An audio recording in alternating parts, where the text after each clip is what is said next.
Direct Service Garage Doors, we are your one-stop shop for all things garage door. From garage door repair and broken spring replacement to new garage doors and openers, we do it all. We're proud to be among the highest-rated local garage door companies in all of Central Arkansas. Our highly trained technicians are available 24 hours a day at no extra cost to you. So if you have an emergency, call us today, 501-244-3667, or visit our website at directserviceoverhead.com. Don't wait days. We'll fix it now.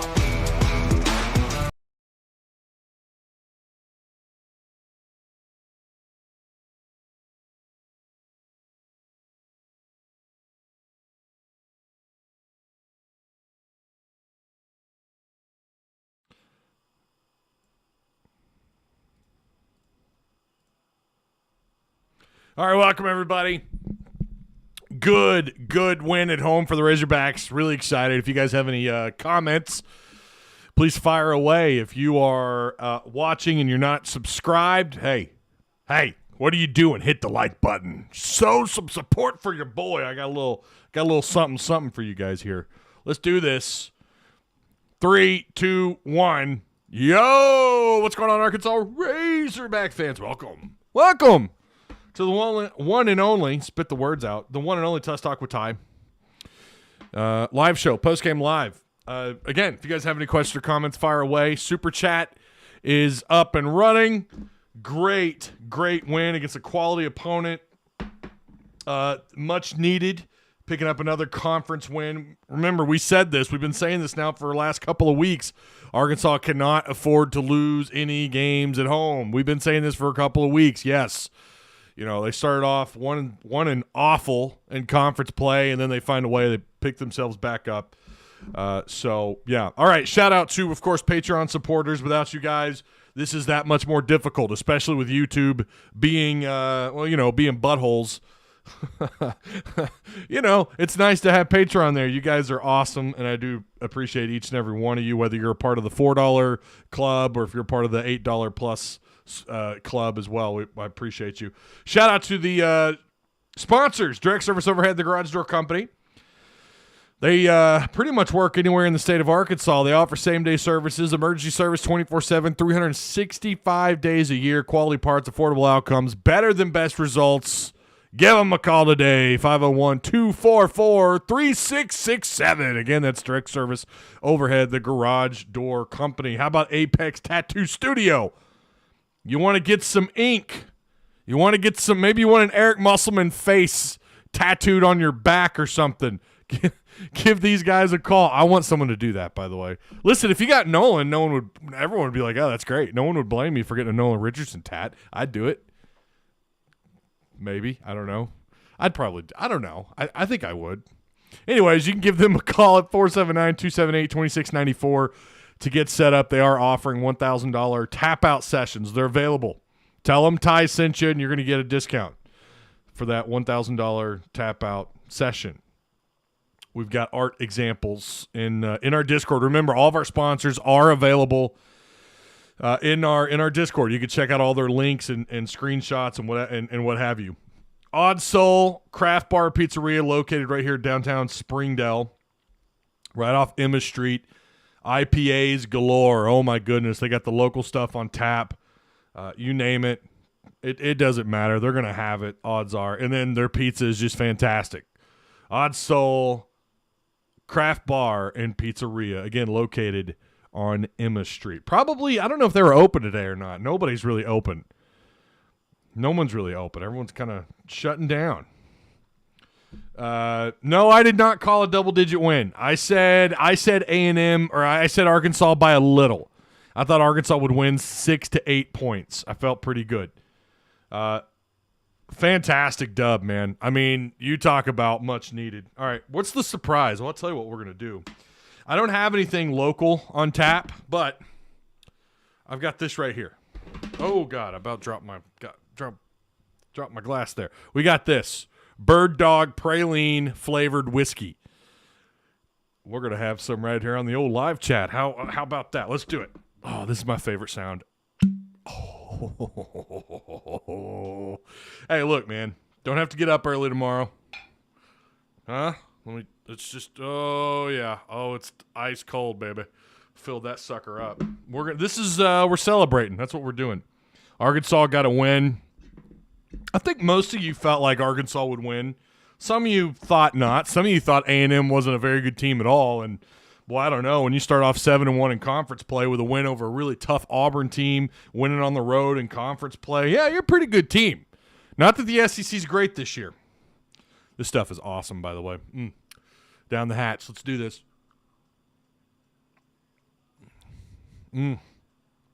Oh, man, it goes down so smooth. It's not local. I usually like to promote the local stuff, but this stuff, Bird Dog praline flavored whiskey. Look at that. I just opened this up not that long ago. Been drinking the crap out of it. Cheers. That's right, Marco. It tastes like victory.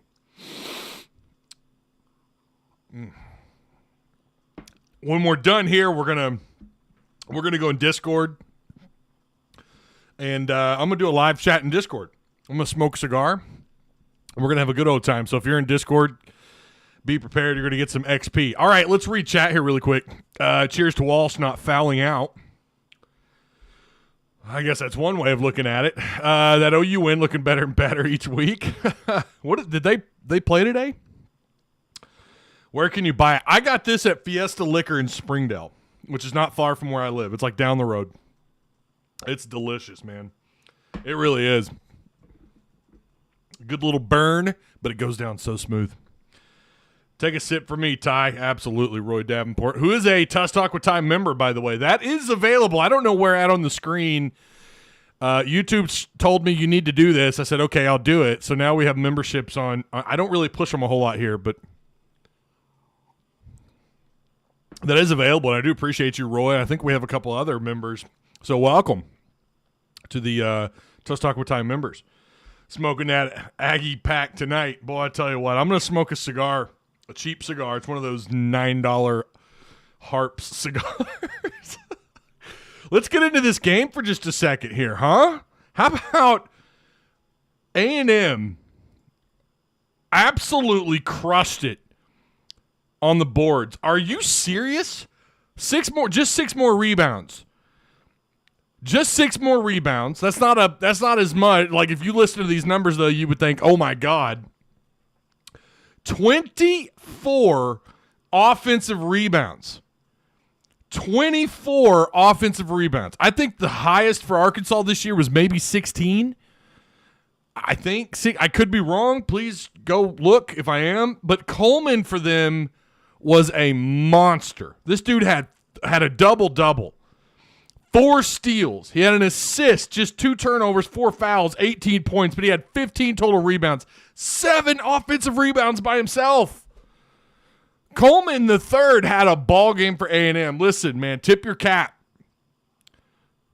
Tip your cap. What a game for Coleman. I mean, my God, 4 steals on top of that and an assist. It's like he wasn't just doing it all on offensive boards. He had 8 defensive rebounds. That's incredible. 22 total defensive rebounds, again, putting their total at 46. My guy. Some of those comments I can't. Well, y'all are. I'm getting a couple of preview, at least one there. Can't let that one go through, but I hear you, Marco. You're not wrong. Marco, you're not wrong. I just can't approve that comment. They were A&M 4 of 12 outside shooting. Arkansas's perimeter defense was great. A&M's not. They're not a team that's going to take 24, 25 shots outside. That's not what they are. But they can hit those high percentage threes if they can get in a little bit of a rhythm, but they're not a great three-point shooting team. They're 4 of 12. They were atrocious at the free throw line, 58%, 14 of 24. Yeah, kind of funny how that works out. The visiting team took 24 shots. That seems to happen it seems like the away teams inside Bud Walton are getting 18 to 22 shots at the free throw line a game, and I'm telling you something, that's not good. You can look at it however you want, officiating, but I think Arkansas is a little bit to blame there as well. Not very smart defense. I thought mostly they did pretty good, though. No one got in any real serious foul trouble except Mikal We're going to get to the Mitchell brothers. Happy birthday to them, by the way. But A&M, what really kept them out of this game was the 10 missed free throws. I mean, they absolutely – had they shot just about 15, 20% better, this is a different ball game at the end. It certainly looked like. How many of you in the final 5 minutes of this game were starting to panic a little bit? It's like deja vu, baby. That's where we were at there. I was feeling it. I said it in Discord. Here we go. Can Arkansas close this thing out? They did tonight. They responded well. I thought they did well. I would love to see this on the road in SEC play. But they responded so well. Devo had some mature moments despite his turnovers tonight.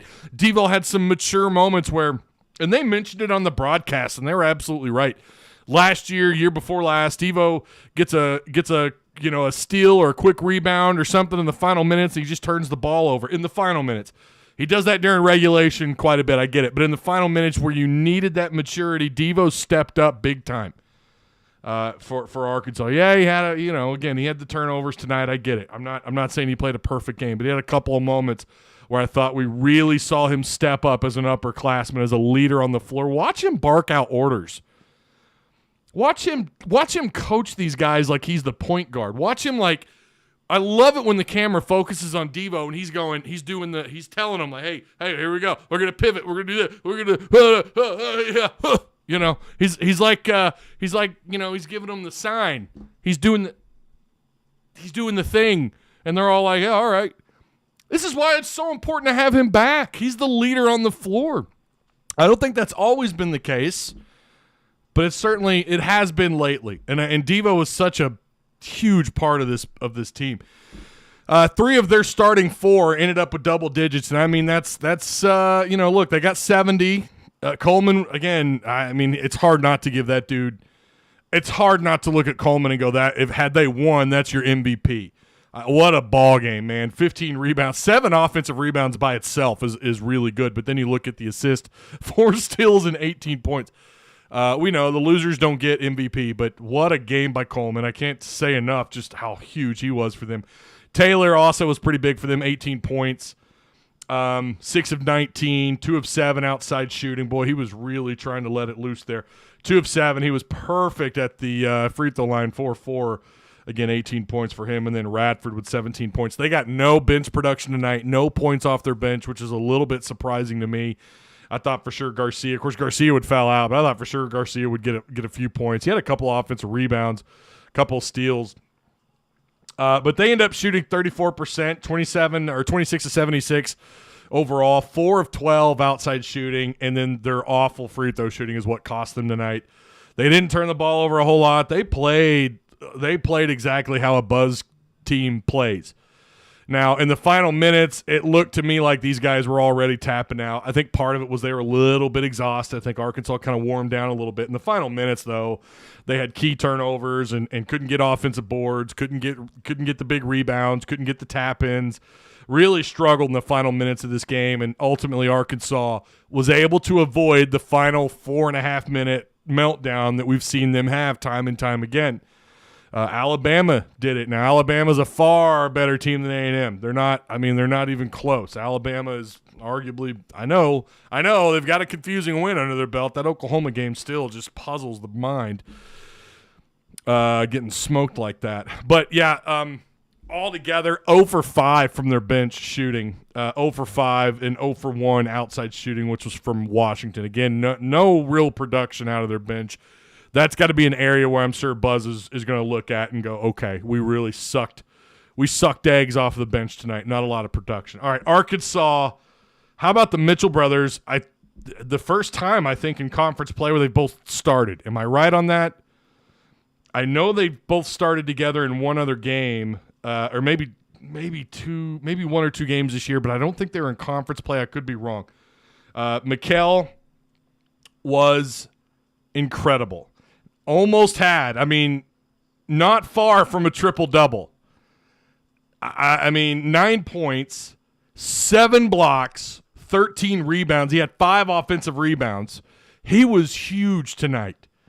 Mikal freaking Mitchell, ladies and gentlemen. Salute. I think I said that right. I'm not Italian. I don't know.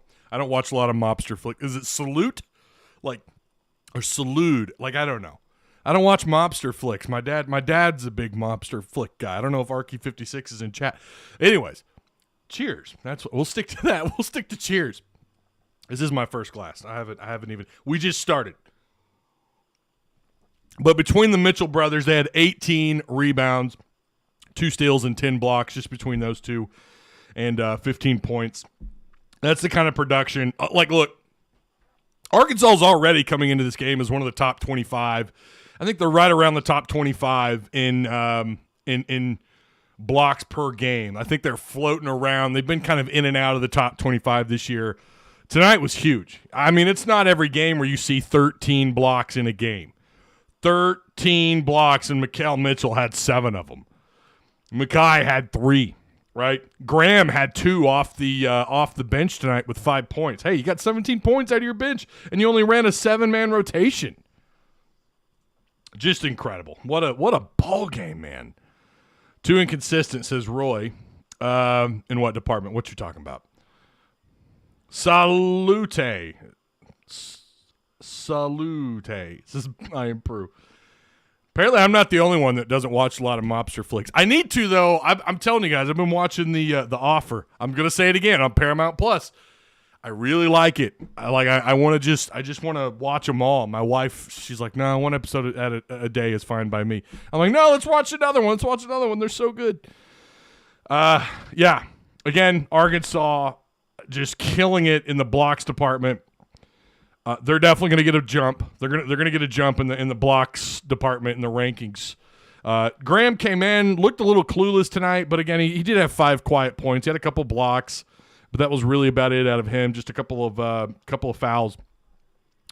Council ties the leading scorer. So, by the way, if you're in our Discord and you picked either Council or Devo, you're going to get points. If you tie, I'm just each you're going to get as long as you said Devo or Ricky Council, you're going to get the XP tonight in Discord. Black had 11 points. What a game by him, man.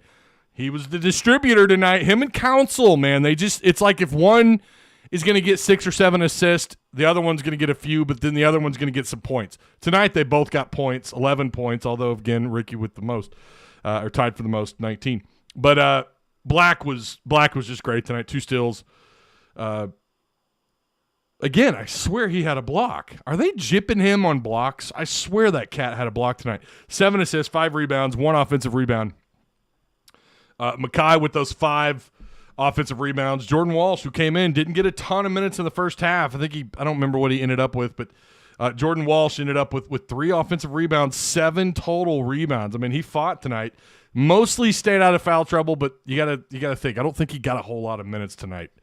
The Mitchell twins started together against Bama and Vandy. Okay. But it felt like they didn't play. Yeah, they didn't play very long. Yeah, you're right, Ryan. It didn't feel like they played very long at all in those games. RC's dunk was unreal. That was some video game stuff like I've never seen. Officials let them play ball. I mean, yeah, I'd say for the most part. Yeah, I agree with that. You still had a lot of free throw attempts, man. I mean, you still had them with 24 and Arkansas with 28.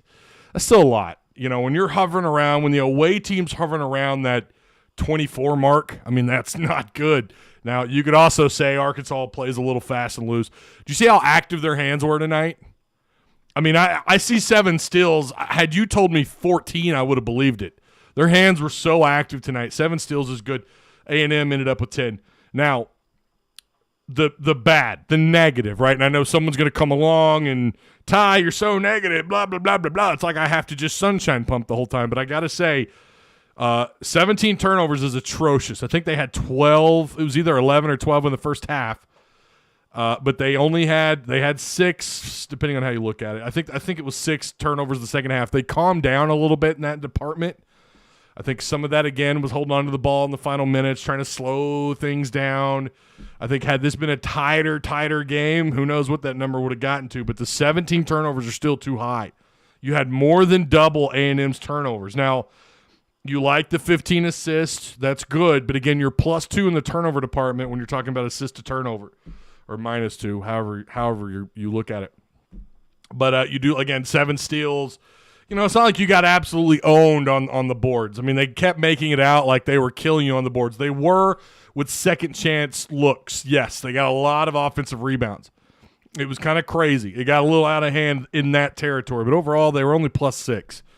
Okay, they were talking about it. You'd think that A&M had like +14 total rebounds. No, they had +6. They got crushed, man, and Muss made it a point early on. You heard the announcers talking about it. Muss putting on the chalkboard the 8, circling the 8 offensive rebounds when there was only 6 minutes left to go in the first half. That's entirely too many offensive rebounds, too many opportunities, too many looks, too many second chance opportunities. And it ended up, thankfully, not costing them. You won by 11 points. You found a way. But that could have been a lot worse at A&M, knocked down more 3 balls, and been a little bit better. Been a lot better at the free throw line. Got to give credit to the people who went to Bud Walton. By the way, if you're watching this and you went to the game, God bless you. Now, please pause the show and get back. If you're driving, pause the show. Or hopefully you have me on Bluetooth and you've got the phone set aside somewhere and you're not having to do both, trying to listen to the game and whatever, or listen to me and drive in this awful weather. Put all your concentration on driving. I have had someone tell me before, Ty, I was watching you in some bad rain and I nearly slid off the road. I have had someone DM me that before. So please be careful. Please keep your eye on the road and be safe. Hopefully you called an Uber and your Uber drives a 4-wheel drive pickup or something. Yeah, Arkansas overall, again, they hung a lot of points on the Aggies in the first half. They don't give up 30 points often in the first half. I thought I heard them say they haven't in conference play given up 30. If I heard that right, that's surprising. Arkansas definitely went above the 30 points. There's, looking at the game, I mean, this was big. This is a big opportunity for Arkansas. You're climbing up that conference board a little bit. It's a good win. You get an opportunity to sweep them, and if you could sweep A&M, that means getting a win on the road, beat South Carolina. Of course, we got to take it a game at a time. I get it. Who knows where we're at by the time they have the rematch with the Aggies, but take care of business against South Carolina. Do what you got to do. Win the games you're supposed to win before you play A&M, and then find a way to get that sweep. Arkansas, they play bigger. They have more length, better overall talent. I think they've got the better coach, although I'm a big Buzz fan. I'm not saying that Buzz – listen, if Buzz were here, I don't know that you get to back-to-back Elite Eights. Musselman is just in another category. But take care of business leading up to the rematch. Sweep the Aggies. And if the Aggies are still doing what I think they're going to do, I haven't looked at their schedule. That could be another quad one opportunity, and imagine getting that win on the road. It takes a little bit of stress off your shoulders going into those final 3 or 4 games to close out the regular season. Let's look at live chat. What was the attendance? That's actually a good question. I'm not sure just yet. If it were any other team that we pushed out of the bubble, I would feel bad. Since it's A&M, I'm glad.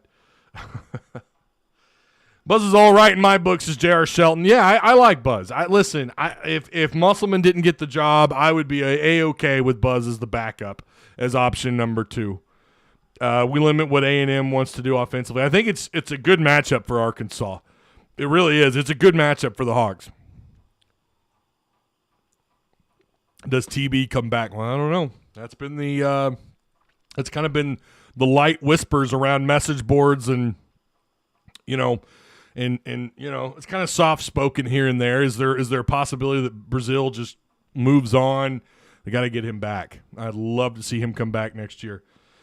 Buzz has a boring brand of basketball. Well, I mean, man, it's hard to argue with his late season results last year, with his push when they needed it the most, when they got healthy, and then this year with a 7-1 start.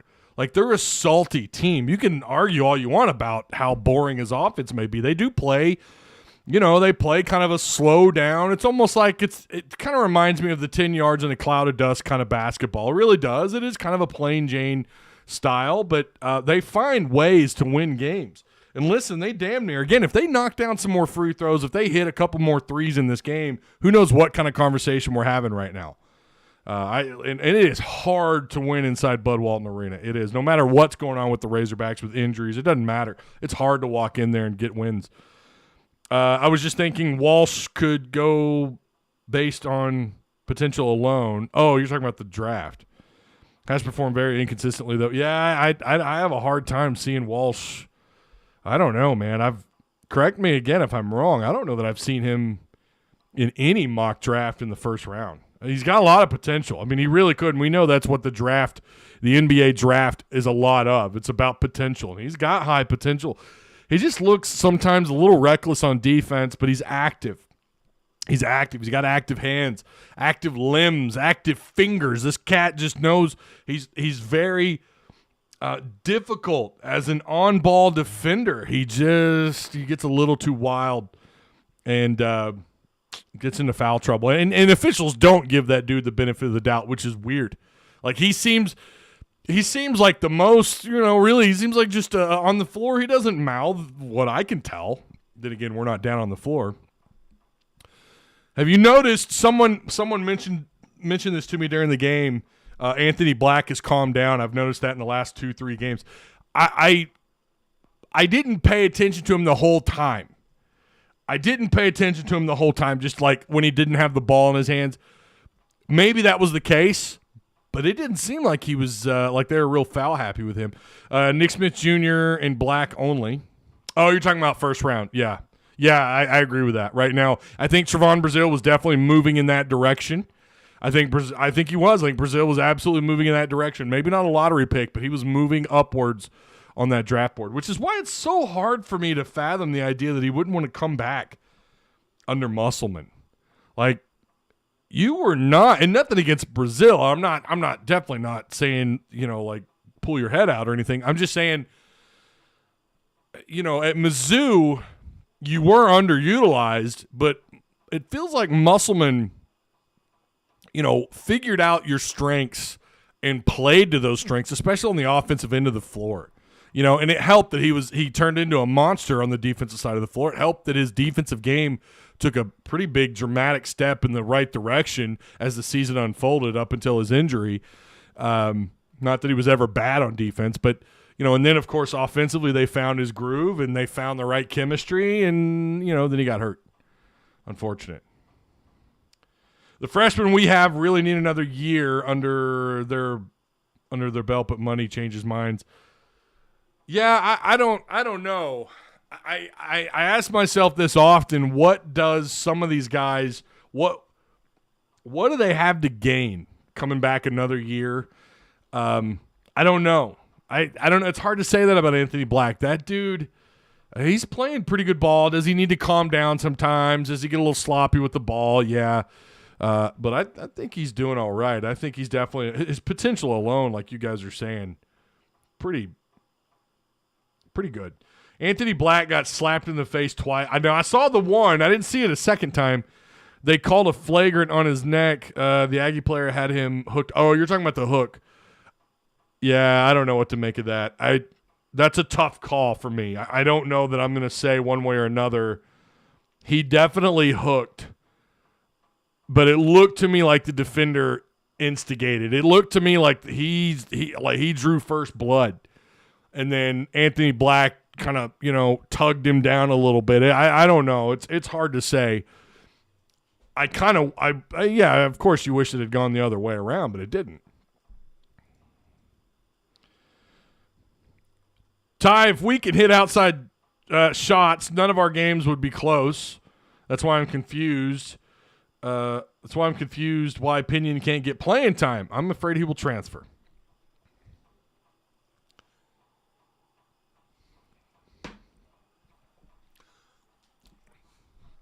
He doesn't play because I'm not prepared to say Pinion's a liability on the defensive end of the floor, on the defensive side of the floor, but he's not up to snuff as a defender. That's why. I mean, Musselman, there have been times I really thought Pinion would get some time, and he just doesn't. And I think the consensus is that he's just a little bit of a liability on the defensive end of the floor. Yeah, I mean, Ryan Jones right here, Pinion didn't play today because he wouldn't have been able to hold up defensively with the athletes that A&M has. Also wouldn't have been any help on the boards. Yeah, exactly. I mean, that's another reason. They went bigger today. That lineup was bigger. Yeah, I think Ryan Jones hit the nail on the head. Against other teams, Pinion can hold his own defensively. A&M had too many physically imposing wings. Yeah, I don't know. He's been suspect defensively. Pinion has. He gets beat off the dribble. And it's not to say that he's always bad defensively. I mean, he's had games where he comes away, he sneaks out a block. Don't really see him get a lot of steals, not a lot of forced turnovers, but he's I would say below average defender, and that's one of the reasons why he's losing time.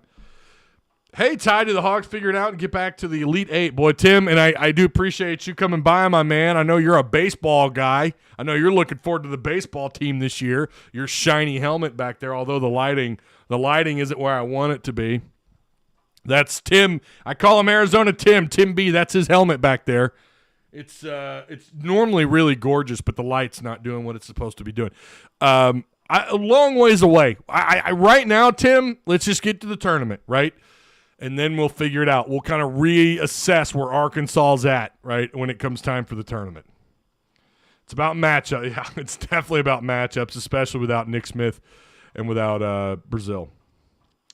Remember when people said Muss hates KK? Where was he today for A&M? I mean, there were times, don't get me wrong, where I kind of thought, why isn't KK playing? I don't understand. But, yeah. That's right. I mean, where was he? I mean, some people tried to convince me he was a star. And I don't know, man. Maybe when he gets older, but I don't know. Opinion make get squeezed out with more talent coming. Oh, well, yeah, there is always that. I agree. Pinion is young and too weak to guard at this level at this time of his young career. Pinion strikes me as one of those kind of guys that when he gets older, right, when he gets a couple of years under his belt, wherever he's at, I would prefer him stay here. Of course I would. But he strikes me as the kind of cat that, a couple of years down the road could be a real problem as long as he picks things up on the defensive side of things, right? Steve Kerr could – oh, Lord, Charles. You cannot compare Pinion to Steve Kerr, bro. I love you, Charles. I do. I'm thankful you're here, but, I mean, that's a bit of a stretch. The difference is you're not thinking about who's coaching the Razorbacks. We're not talking about Kerr and his NBA career. We're not talking about what he was. Musselman puts an emphasis on defensive play.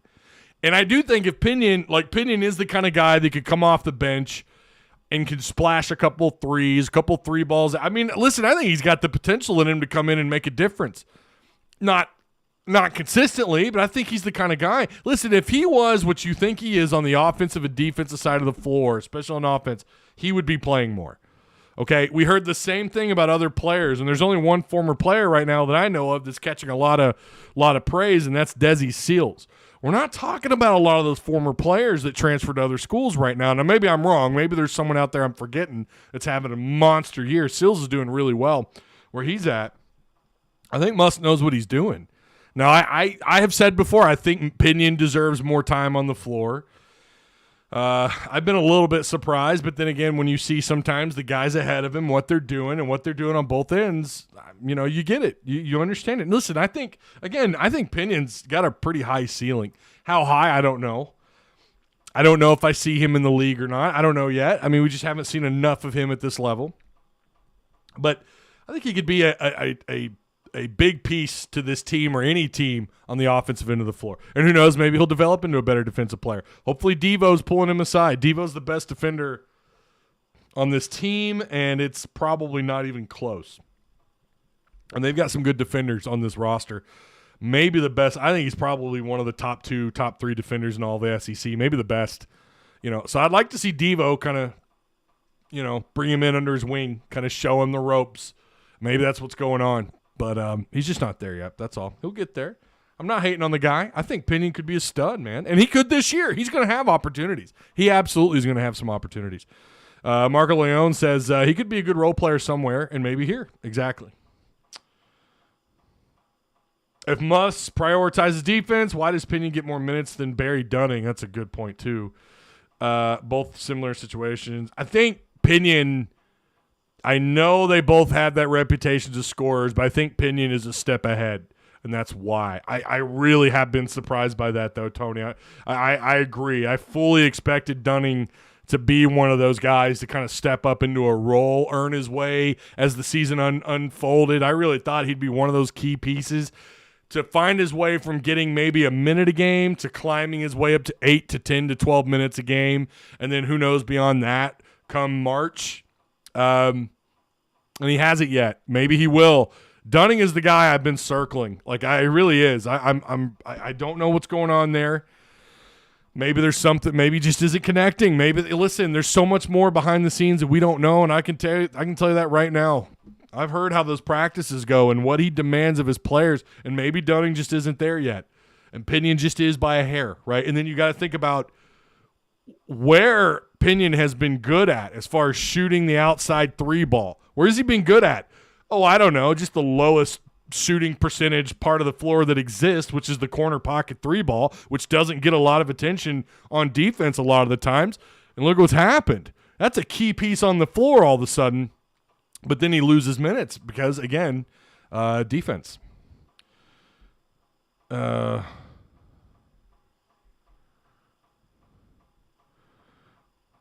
I can't approve that comment, Elvin. If I approve that comment, I'm pretty sure YouTube will strike down our live chat. But yeah, went on Sick'em 365. Those Baylor blank swore that the game was reffed fair. They really think they are a blue blood in football and basketball now. What a joke. I mean, they've done all right in football, and they've certainly done all right in basketball, but I definitely wouldn't call them a blue blood. I agree with that, Elvin. We have our D locked down right now. Pinion gives a better three ball chance than Dunning. Yeah, exactly. I agree with that. I think, and especially where he's knocking those three balls down, that matters. Like defenses, you see guys out in the corner, they don't catch the same kind of aggro. For you gaming nerds out there, you'll understand that term. They don't gain the same kind of aggro out on the corner. Now he does because of his reputation as a corner pocket three shooter. Officiating is bad everywhere. Y'all see NFL games Sunday. Oh, don't tell me you're a Bengals fan, Ash, or a Niners fan. Wish we would have got Scott Frost as an OC. Well, I mean, that's another live stream for another day. Tomorrow we will be live. I don't know what time. Don't expect it tomorrow morning. It might be an evening show. Sam Pittman's going to talk to the media. I don't know the time. Actually, I got that email. Hang on. Do we have a time here? Oh, we do. Okay, Wednesday, February 1st, 1:15 to 2 p.m. So I'll probably go live a little bit after that.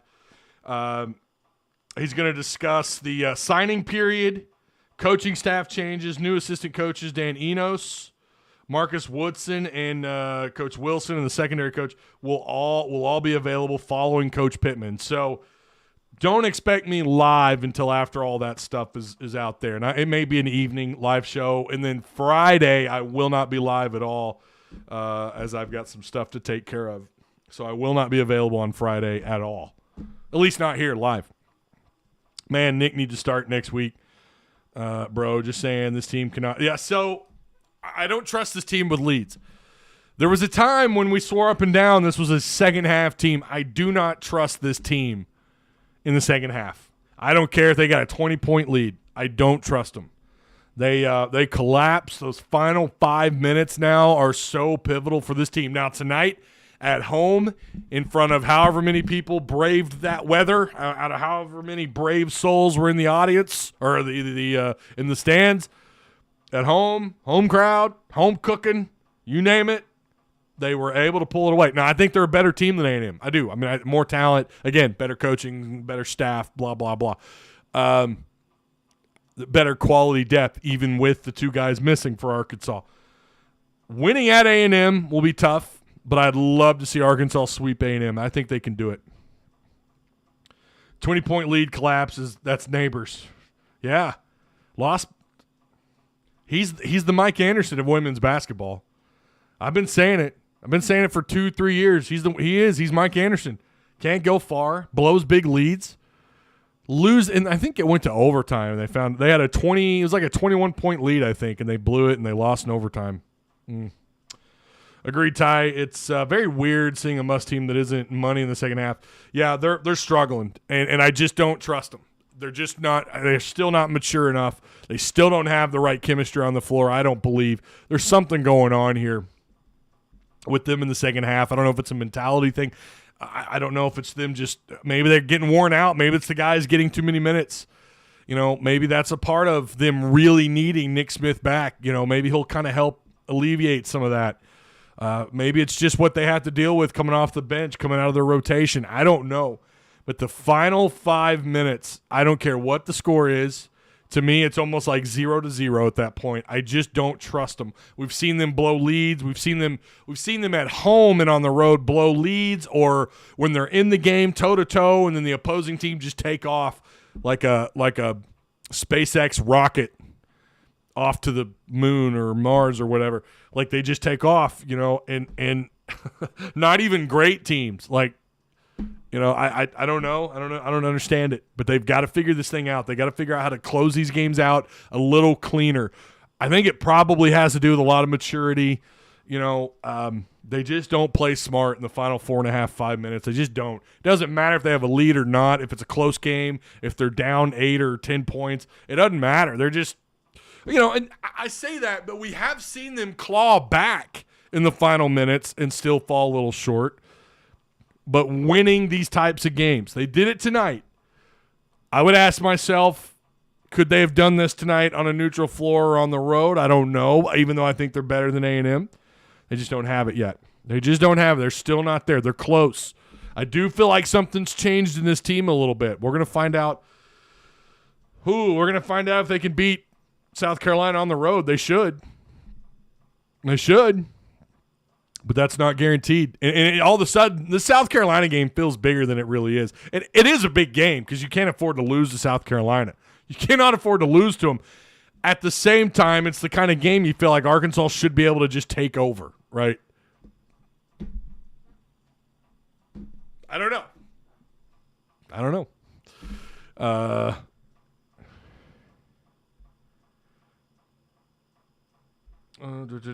If Nick Smith and Trevon Brazile are healthy for the whole season, how many losses do we have up to this point? That's a good question. Feels like 2 at the absolute most. Creighton, LSU, Vandy, Mizzou, all likely dubs.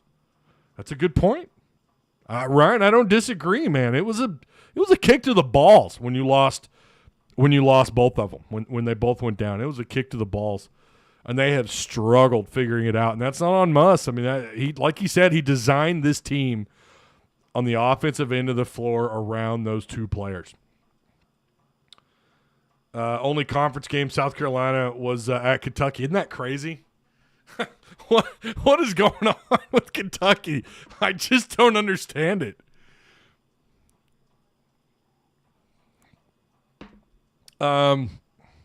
Or we come back from a lead and then we just give up, it seems like. Yeah, again, that final 4.5, 5 minutes, I'm nervous. Even with a 12, 14-point lead, I'm like, all right, here we go. Can they take care of business? I was glad they did it tonight. And again, A&M, I believe, is a quality team. I don't know where the fella that was flapping his gums telling me A&M was a bad team. I don't know where he's at tonight. But, he would have a good argument. Arkansas took care of business tonight. They did. Kudos to them. Or the Hogs took care of business tonight. Only conference game. I already read that. Did anyone see Nick Smith? I did not see his video. A&M fan here. Good game, boys. Yeah, it was a good game, Chris. It was kind of what I thought it would be. Not a lot of 3 balls, not a lot of 3 attempts. Winning the battle down low. A&M did a great job on the boards. Hogs just kind of, they got that lead and they you never felt that they got that they felt too comfortable until the final 4.5, 5 minutes, and that's been a reoccurring theme with the Razorbacks. Yeah, it was a good game. It was a good game. It's nice to see. Thank you, Chris C., a respectable Aggie fan. Thank you, sir. Aggie fans are typically the worst to deal with on these live shows. They're some of the worst. But I don't know. Maybe I'm coming around to them not being the worst. I'm starting to think it's Mizzou.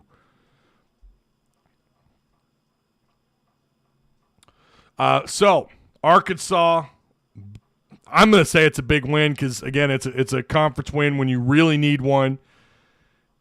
15-7, 4-5 in conference play. 4-5 in conference play. Right? You've got South Carolina on the road, then you're at Rupp Arena on February 7th. Boy, it'd be nice. You could sneak one out against Kentucky on the road. And I say sneak one out because it's still at Kentucky. They're still 5-3 in conference. They're still 14-7. You know, they're not great with their overall record, but, you know, they've got some head-scratching losses this year. But, boy, that'd be nice. You feel like a big confidence builder. I think that tonight adds to their confidence. I think Arkansas got a little bit of a confidence builder tonight. We'll see if they can take care of business against South Carolina. But this is the way you wanted to close out the month of January, winning 3 of your final 4 games. Now, you would love to have beaten Baylor. It is what it is. I said it. They went on the road and they played Baylor tough, man. I mean, they played Baylor damn tough. Lose that game by 3, 67-64. Great way to close out the final 4 games, winning 3 out of 4.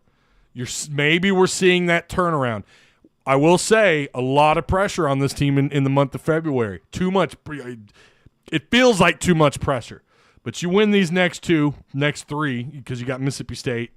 Now, they've also been another head-scratching team, 2-7 in conference play. You should take care of business against Mississippi State. But you win, you can go on a little bit of a run here. Maybe you can go on a little bit of a run here. Here's your opportunity and get what looks like a sexy win on the 7th against Kentucky. If you could do that, then all of a sudden you're riding a 3-game win streak, getting ready to come home, play the Mississippi State Bulldogs on the 11th at 5 p.m. Don't know the network yet. I mean, let's be real. It'll be SEC Network, and then you're back on the road against Texas A&M. So it feels like every game is big. Tonight was big simply because you needed a conference win and you cannot lose at home. But boy, oh boy, you put a lot of pressure on yourself in February and you've made these games bigger than they really should be. Let's be honest. Arkansas, because of because of a horrible 3 weeks, end of December, into January, you put so much pressure and it's made these games bigger than they really should be, including all of your home games and some road games. All of them.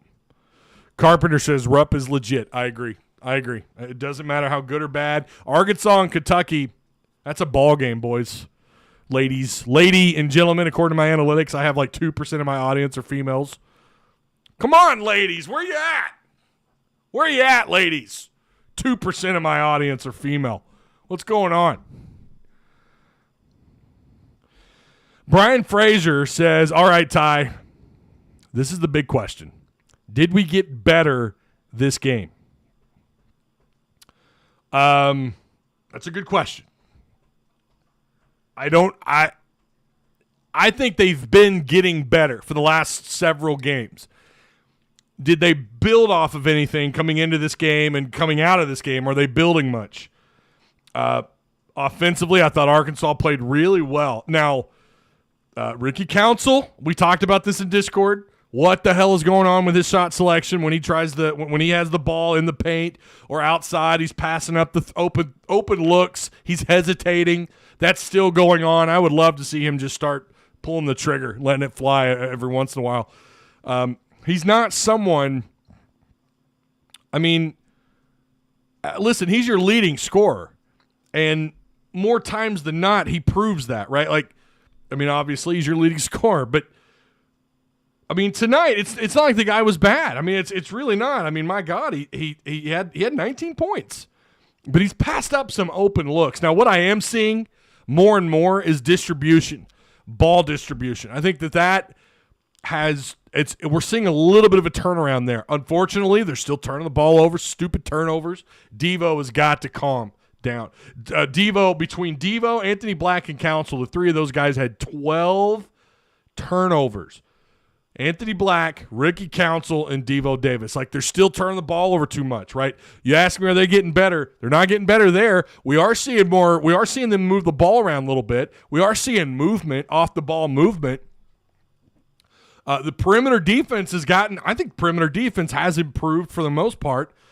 Devo's defense somehow has gotten even better. I mean, this guy is just putting the – I mean, he's putting the brakes on all these players, and that's typical Devo. But it's like even more so. And then Devo has turned into that scorer. He's turned into that guy that you can rely on to find a way to get 16, 17, 18, 19 points. He did it tonight. He had 19 points. He had an incredible game.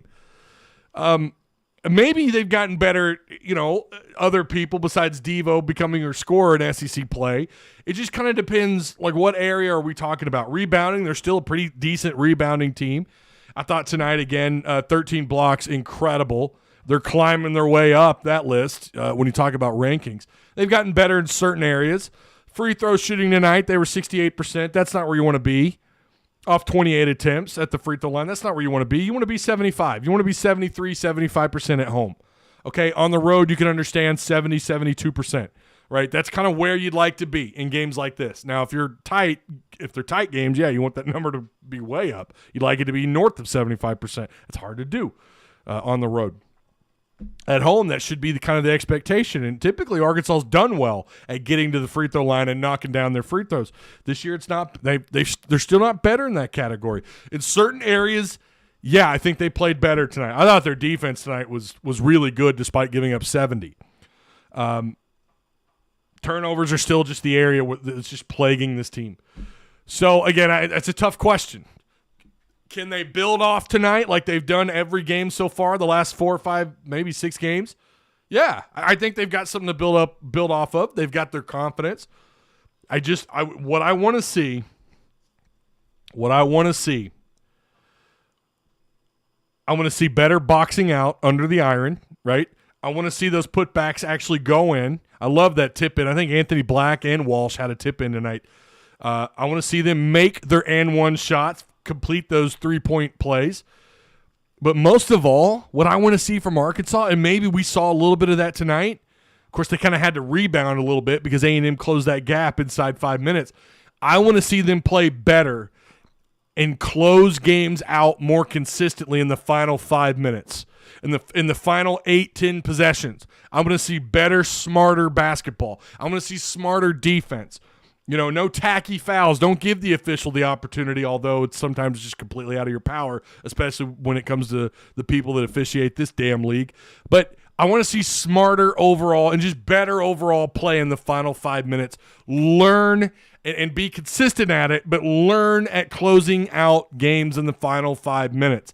Tonight, I think they took care of business. It helped that they had a double-digit lead for a little bit there in the second half. It kind of helped. It allowed you a little bit of cushion to make some mistakes, but they made them. And A&M kind of went on a little bit of a run there for a minute.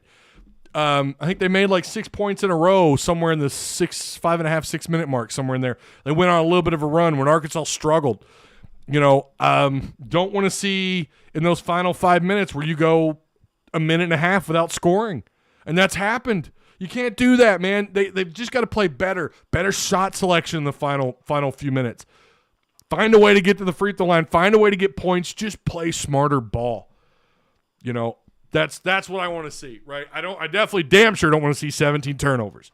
Right now, it's like, hey, if you can keep it under 12 at this point or 14, it's like, oh well, maybe they're getting better. I don't know. 19 is just too many, or 17 is too many turnovers.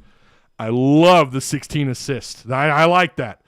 I like seeing Anthony Black being the distributor. I like it when Black's not doing it, it's Council, right? Devo Davis at times when he gets a little crazy and he turns the ball over a lot. Again, those 3 guys I just named had 12 turnovers. That's too many, man. I mean, your bench had 4 turnovers. Graham and Walsh had 4 combined. But 17 points off your bench. I definitely want to see the bench play a bigger role. I'm surprised they only went with a 7-man rotation. I really thought we'd see 8, maybe 9 guys play tonight, but they look pretty good. I mean, and I got to say, the Mitchell twins, I can't say enough about their performance. I feel like I want to give them both MVP. I mean, my God. 18 rebounds between the two of them, 13 to Mikkel. What a game. I mean, this cat, 7 blocks, a steal, 13 rebounds. I mean, he wasn't that far away from a triple-double. Just incredible. Just incredible. So, I hope that answers your question. I do appreciate you guys. I'm gonna light this cigar up in the garage. It's gonna be cold as hell in there, but I hope some of you will join me in Discord. I'm gonna hand out some XP. We're gonna do an XP Wheel of Destiny for some folks, get some people caught up, and have a jolly time, and maybe I don't know, drink a couple more of these. So yeah, all right. Remember to like, share, subscribe on your way out if you're new here. I do appreciate each and every one of you, especially the Patreon supporters. You guys are you're all rock stars. All of you here live are rock stars. All right, I'll see you tomorrow. Don't know the time just yet, but hopefully you guys get the notifications. All right, thanks for the stream, Ty. Let's get another one against USC. Yeah, let's go beat the Gamecocks. Shouldn't be a close game, but I mean, with Arkansas, with how poorly they've played on the road, only God knows what will happen on Saturday. All right, Woo Pig, and I'll see you guys tomorrow or possibly here in a little bit in Discord. Go Hogs.